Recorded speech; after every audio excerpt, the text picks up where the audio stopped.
भारत माता की। भारत माता की। असम के जनप्रिय मुख्यमंत्री सर्बानंद सोनोवाल जी, केंद्रीय मंत्रिमंडल के मेरे सहयोगी रामेश्वर तेली जी, असम सरकार में मंत्री भाई हेमंता बिस्वा शर्मा जी, श्री अतुल बोरा जी, केशव महंता जी, रंजीत दत्ता जी, बोडोलैंड टेरिटोरियल रीजन के चीफ श्री प्रमोद बोरो जी, अन्य सभी सांसदगण, विधायकगण और मेरे प्यारे भाई और बहनों,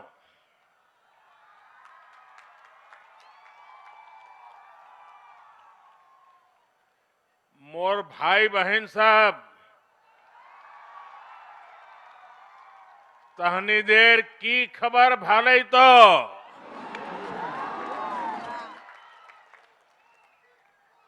खुलुमबाई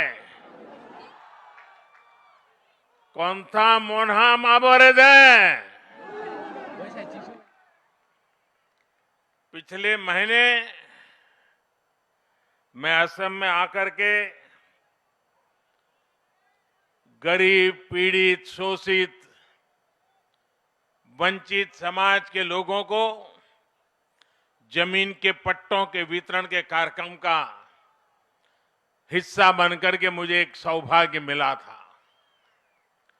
तब मैंने कहा था कि असम के लोगों का स्नेह और आपका प्रेम इतना गहरा है कि वो मुझे बार बार असम ले आता है। अब एक बार फिर मैं आप सबको प्रणाम करने आया हूं, आप सबके दर्शन करने के लिए आया हूं। मैंने कल सोशल मीडिया पर देखा, फिर मैंने ट्वीट भी किया कि ढेकियाजुली को कितनी सुंदरता से सजाया गया है।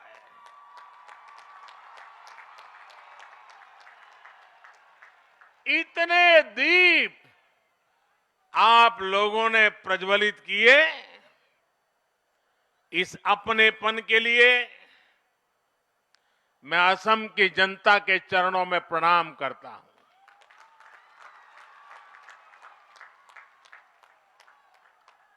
मैं असम के मुख्यमंत्री सर्बानंद जी, भाई हेमंता जी, रंजीत दत्ता जी, सरकार में और भाजपा संगठन में बैठे हुए हर किसी की सराहना करूंगा। वो इतनी तेज गति से असम के विकास में,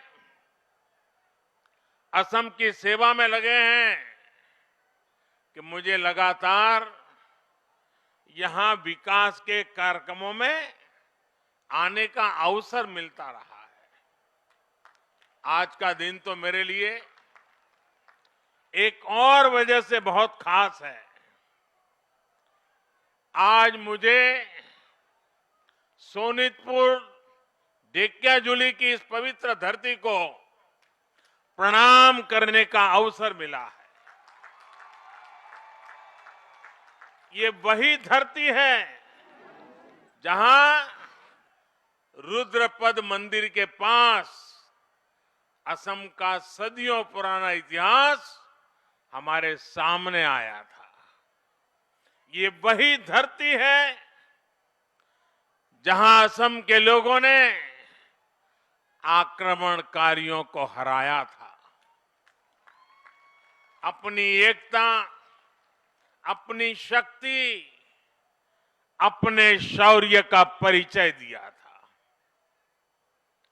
1942 में इसी धरती पर असम के स्वाधीनता सेनानियों ने देश की आजादी के लिए, तिरंगे के सम्मान के लिए अपना बलिदान दिया था।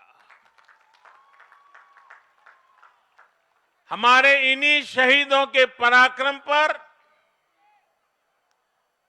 भूपेन हजारिका जी कहते थे, भारत भारत ही है आज जागृत है, प्रति रक्त बिंदु ते हहत शहीदर हाहत प्रतिज्ञाओ उज्जवल है। यानी आज भारत के शेर जाग रहे हैं। इन शहीदों के खून की एक एक बूंद, उनका साहस हमारे संकल्पों को मजबूत करता है। इसलिए शहीदों के शौर्य की साक्षी सोनितपुर की ये धरती, असम का ये अतीत बार बार मेरे मन को असमिया गौरव से भर रहे हैं। साथियों, हम सब हमेशा से सुनते आए हैं, देखते आए हैं कि देश की पहली सुबह पूर्वोत्तर से होती है।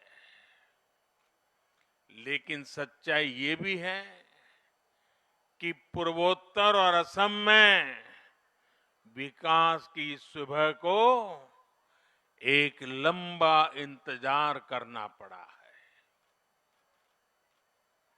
हिंसा, अभाव, तनाव, भेदभाव, पक्षपात, संघर्ष, इन सारी बातों को पीछे छोड़कर अब पूरा नॉर्थ ईस्ट विकास की राह पर आगे बढ़ रहा है और असम इसमें प्रमुख भूमिका निभा रहा है। ऐतिहासिक बोडो समझौते के बाद हाल ही में बोडोलैंड टेरिटोरियल काउंसिल के चुनावों ने यहां विकास और विश्वास का नया अध्याय लिख दिया है। आज का दिन भी असम के भाग्य और असम के भविष्य में इस बड़े बदलाव का साक्षी है। आज एक और विश्वनाथ और चरईदेव में 2 मेडिकल कॉलेजों का उपहार असम को मिल रहा है, तो वहीं असम माला के जरिए आधुनिक इंफ्रास्ट्रक्चर की नींव भी बड़ी है। अखमर, बीकाखर, जातरात आज ही एक उल्लेखযোग्य दिन। यही बिखेक दिन टोत मैं अखम बाखिक आंतरिक अभिनंदन जनाइछो।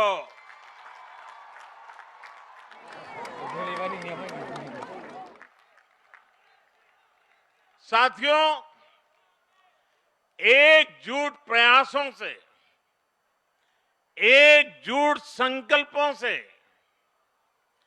कैसे परिणाम आते हैं, असम इसका बड़ा उदाहरण है।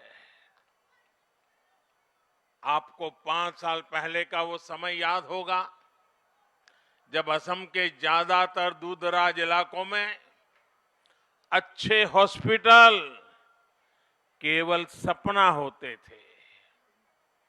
अच्छे हॉस्पिटल, अच्छे इलाज का मतलब होता था घंटों की यात्रा, घंटों का इंतजार और लगातार अनगिनत कठिनाइयां।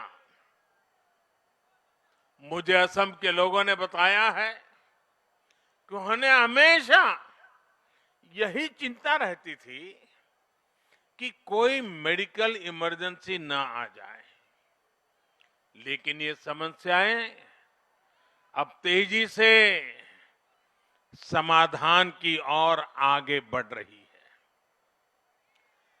आप इस फर्क को आसानी से देख सकते हैं, महसूस कर सकते हैं।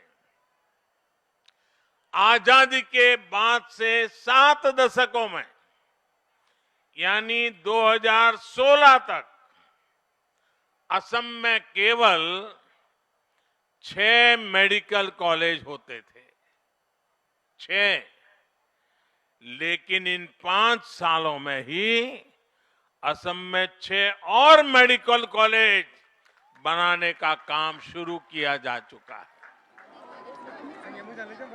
आज उत्तरी असम और अपर असम की जरूरतों को देखते हुए बिश्वनाथ और चरईदेव में 2 और मेडिकल कॉलेजों का शिलान्यास हो गया है। ये मेडिकल कॉलेज अपने आप में आधुनिक स्वास्थ्य सेवाओं के केंद्र तो बनेंगे ही, साथ ही अगले कुछ सालों में यहां से ही मेरे हजारों नौजवान डॉक्टर बनकर के निकलेंगे।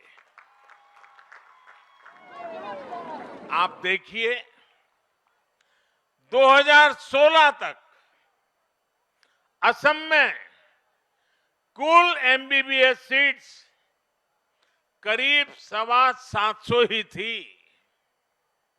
लेकिन ये नए मेडिकल कॉलेज जैसे ही शुरू होंगे, असम को हर साल 1600 नए एमबीबीएस डॉक्टर्स मिलने लगेंगे।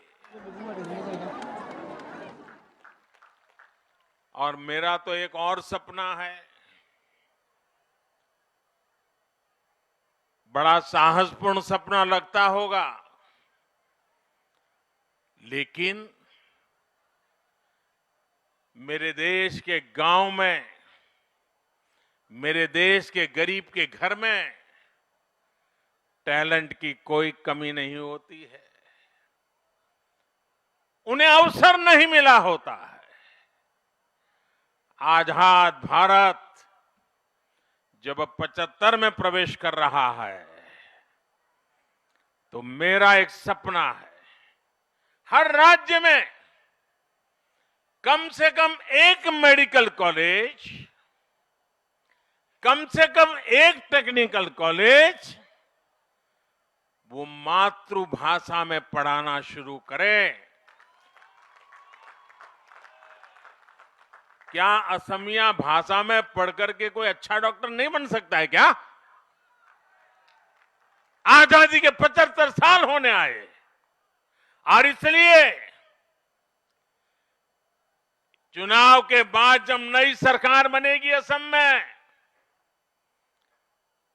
मैं यहां असम के लोगों की तरफ से आपको वादा करता हूं कि असम में भी एक मेडिकल कॉलेज स्थानीय भाषा में हम शुरू करेंगे, एक टेक्निकल कॉलेज स्थानीय भाषा में शुरू करेंगे, और धीरे धीरे ये बढ़ेगा, कोई रोक नहीं पाएगा उसको। ये डॉक्टर्स असम के अलग अलग क्षेत्रों में, दूर दराज इलाकों में अपनी सेवाएं देंगे। इससे भी इलाज में सुविधा होगी, लोगों को इलाज के लिए बहुत दूर नहीं जाना होगा। साथियों, आज गुवाहाटी में एम्स का काम भी तेजी से आगे बढ़ रहा है। इसका काम अगले 1.5-2 सालों में पूरा भी हो जाएगा। एम्स के वर्तमान कैंपस में इसी एकेडमिक सत्र से एमबीबीएस का पहला बैच शुरू भी हो गया है। जैसे ही अगले कुछ सालों में इसका नया कैंपस तैयार होगा, आप देखेंगे गुवाहाटी आधुनिक स्वास्थ्य सेवाओं के केंद्र के तौर पर उभर करके सामने आएगा। एम्स गुवाहाटी केवल असम ही नहीं, बल्कि पूरे पूर्वोत्तर के जीवन में एक बड़ा परिवर्तन करने वाला है। आज जब मैं एम्स की बात कर रहा हूं, तो एक सवाल आपके बीच पूछना चाहता हूं। देश की पिछली सरकारें ये क्यों नहीं समझ पाई कि गुवाहाटी में ही एम्स होगा तो आप लोगों को कितना लाभ होगा? वो लोग पूर्वोत्तर से इतना दूर थे कि आपकी तकलीफें कभी समझ ही नहीं पाए। साथियों, आज केंद्र सरकार द्वारा असम के विकास के लिए पूरी निष्ठा से काम किया जा रहा है। असम भी देश के साथ कंधे से कंधा मिलाकर आगे बढ़ रहा है। आयुष्मान भारत योजना हो, जन औषधि केंद्र हो, प्रधानमंत्री नेशनल डायलिसिस प्रोग्राम हो या हेल्थ एंड वेलनेस सेंटर्स हो, सामान्य मानवी के जीवन में जो बदलाव आज पूरा देश देख रहा है, वही बदलाव, वही सुधार असम में भी दिख रहे हैं। आज असम में आयुष्मान भारत योजना का लाभ करीब 1.25 करोड़ गरीबों को मिल रहा है। मुझे बताया गया है कि असम के 350 से ज्यादा अस्पताल इस योजना से जुड़ चुके हैं। इतने कम समय में असम के 1.5 लाख गरीब आयुष्मान भारत के तहत अपना मुफ्त इलाज करवा चुके हैं। इन सभी योजनाओं से असम के गरीबों के सैकड़ों करोड़ रुपए इलाज पर खर्च होने से बचे हैं। गरीब का पैसा बचा है।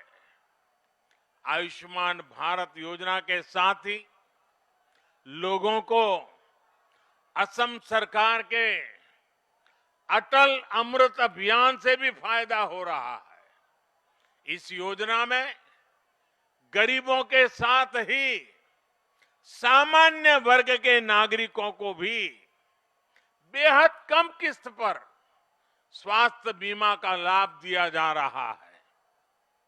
इसके साथ ही असम के कोने कोने में हेल्थ एंड वेलनेस सेंटर्स भी खोले जा रहे हैं, जो गांव गरीब के प्राथमिक स्वास्थ्य की चिंता कर रहे हैं। मुझे बताया गया है कि इन सेंटर्स पर अब तक 55 लाख से ज्यादा असम के भाई बहनों ने अपना शुरुआती इलाज कराया है। साथियों, स्वास्थ्य सेवाओं को लेकर संवेदनशीलता और आधुनिक सुविधाओं के महत्व को कोरोना काल में देश ने बखूबी महसूस किया है। देश ने कोरोना से जिस तरह से लड़ाई लड़ी है, जितने प्रभावी तरीके से भारत अपना वैक्सीन प्रोग्राम चला रहा है, उसकी तारीफ आज पूरी दुनिया कर रही है। कोरोना से सबक लेते हुए देश ने हर देशवासी के जीवन को सुरक्षित और आसान बनाने के लिए और तेजी से काम करना शुरू कर दिया है। इसकी झलक आपने इस बार के बजट में भी देखी है। बजट में इस बार स्वास्थ्य पर होने वाले खर्च में अभूतपूर्व बढ़ोतरी की गई है। सरकार ने ये भी तय किया है कि अब देश के 600 से ज्यादा जिलों में इंटीग्रेटेड लैब्स बनाई जाएगी। इसका बहुत बड़ा फायदा छोटे कस्बों और गांवों के लोगों को होगा, जिन्हें मेडिकल टेस्ट के लिए दूर जाना पड़ता है। साथियों, असम की खुशहाली यहां की प्रगति का एक बहुत बड़ा केंद्र असम के चाय बागान भी है। सोनितपुर की लाल चाय तो वैसे भी अपने अलग फ्लेवर के लिए जानी जाती है। सोनितपुर और असम की चाय का स्वाद कितना खास होता है, ये मुझसे बेहतर भला कौन जानेगा। इसलिए मैं हमेशा से चाय वर्कर्स की प्रगति को पूरे असम की प्रगति से जोड़ करके ही देखता हूं। मुझे खुशी है कि इस दिशा में असम सरकार कई सकारात्मक प्रयास कर रही है। अभी कल ही असम चाह बगीचा धन पुरस्कार मिला। स्कीम के तहत असम के 7.5 लाख टी गार्डन वर्कर्स के बैंक खातों में करोड़ों रुपए सीधे ट्रांसफर किए गए। टी गार्डन्स में काम करने वाली गर्भवती महिलाओं को एक विशेष योजना के तहत सीधे मदद दी जा रही है। टी वर्कर्स और उनके परिवार के स्वास्थ्य की देखभाल के लिए, जांच और इलाज के लिए टी गार्डन्स में ही मोबाइल मेडिकल यूनिट भी भेजी जाती है।